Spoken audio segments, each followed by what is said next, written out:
कश्मीर वाले मामलात में तो वहाँ वही हुआ जिसका डर था, गोली चल गई, एक नौजवान जो है वो शहीद हो गया। शहीद नौजवान का नाम है शाज़ेब हबीब कश्मीरी। जो वाक़या रिपोर्ट हुआ है अलग अलग जगहों से, इसमें हुकूमती ज़रा ये कहते हैं कि खाई गला के करीब उमर नज़ीर कश्मीरी के काफ़िले ने पुलिस पर फायरिंग की, हुकूमत ये कहती है। और वाक़े में एक शख्स जाँ बहक हो गया और 2 पुलिस एहलकार ज़ख्मी हो गए। जॉइंट अवामी एक्शन कमेटी का मौक़िफ़ है कि उमर नज़ीर के काफ़िले पर पुलिस की जानिब से फायरिंग की गई।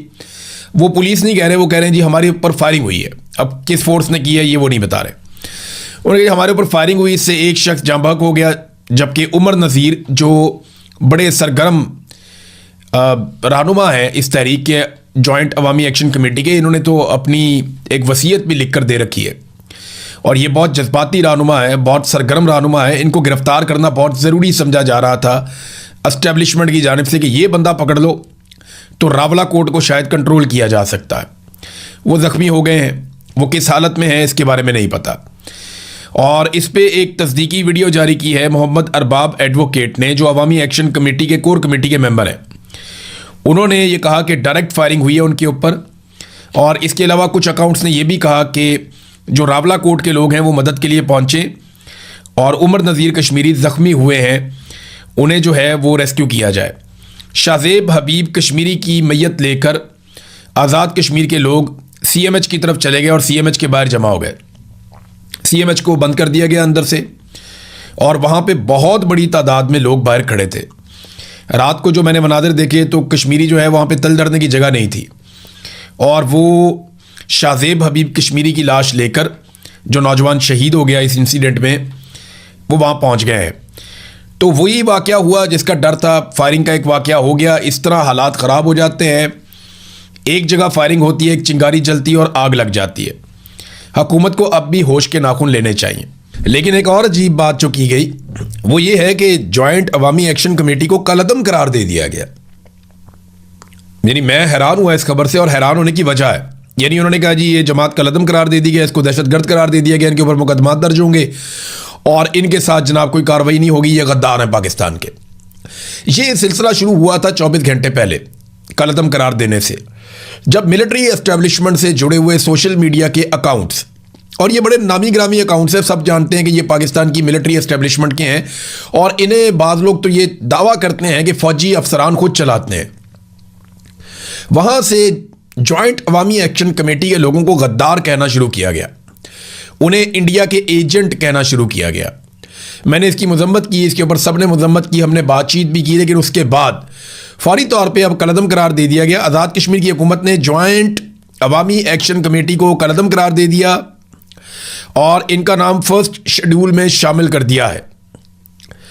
और इसके साथ साथ नोटिफिकेशन इसका जारी करने के बाद कहा गया कि जम्मू कश्मीर जॉइंट अवामी एक्शन कमेटी पर पाबंदी आयद कर दी गई है।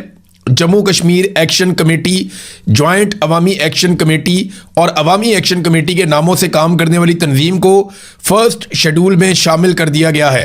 महकमा दाखिला आज़ाद कश्मीर के मुताबिक तंजीम को आज़ाद जम्मू और कश्मीर इंसदाद दहशतगर्दी एक्ट 2014 के तहत कलअदम करार दिया गया। नोटिफिकेशन के मुताबिक सदर आज़ाद जम्मू और कश्मीर ने तंजीम को कलअदम करार देने की मंजूरी दे दी। अब हुकूमत का मौक़िफ़ यह है कि तंजीम के खिलाफ अमन व सलामती को नुकसान पहुँचाने के माकूल शवाहिद हैं, जबकि नोटिफिकेशन में कहा गया कि तंजीम रियासत में इंतशार पैदा करने में मुलव्विस पाई गई है और अवाम को खौफजदा करने और मुआशरे में अदम तहफ़्फ़ुज़ का एहसास पैदा करने, नफ़रत को फ़रोग़ देने और रियासती अमन को मुतासिर करने में मुलव्विस रही है। अब इतने बड़े बड़े इल्ज़ामात लगा दिए गए एक तंजीम के ऊपर या जॉइंट अवामी एक्शन कमेटी के ऊपर, लेकिन इंटरेस्टिंग बात जो मैं आपको अब बताने वाला हूं, जिससे मुझे बड़ी हैरत हुई कि ये नोटिफिकेशन जारी करने से पहले खबरों में क्या आ रहा था वो मैं आपको बताता हूं। जॉइंट अवामी एक्शन कमेटी से हुकूमत के मुज़ाकरात चल रहे हैं, कभी आज़ाद कश्मीर हुकूमत के मुज़ाकरात चल रहे हैं, कभी पाकिस्तान की हुकूमत के मुज़ाकरात चल रहे हैं। तो क्या ये दहशतगर्दों के साथ मुज़ाकरात कर रहे थे, कलअदम तंजीम के साथ मुज़ाकरात कर रहे थे?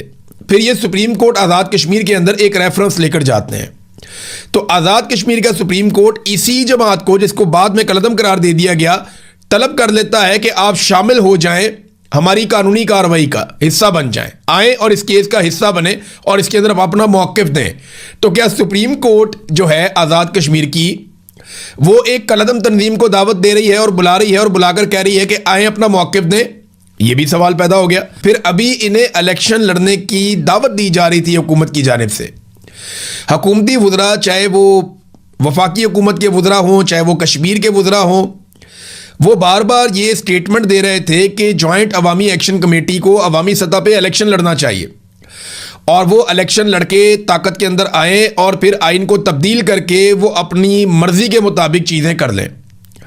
तो अभी तो आप उनको दावत दे रहे थे कि आओ आकर इलेक्शन लड़ो, अभी तो आप उनको दावत दे रहे थे कि सुप्रीम कोर्ट में आओ और आकर मुकदमा लड़ो, अभी तो आप उनके साथ बैठकर मुज़ाकरात कर रहे थे और अभी आपने उनके मुहिब्बे वतन होने के दावे भी किए टीवी चैनल्स के ऊपर बैठ के प्रेस कॉन्फ्रेंसेस के अंदर। और साथ ही जैसे ही बात नहीं बनी, जब मामला अटक गया तो फौरी तौर पे अचानक से एक ऑर्डर निकल आता है, एक नोटिफिकेशन निकल आता है कि ये गद्दार है, ये अब कलअदम हो चुके हैं और इनसे दहशतगर्दों की तरह निपटा जाएगा। अब ये मुल्क है या बनाना रिपब्लिक है? क्या ऐसे मुल्क चलते हैं?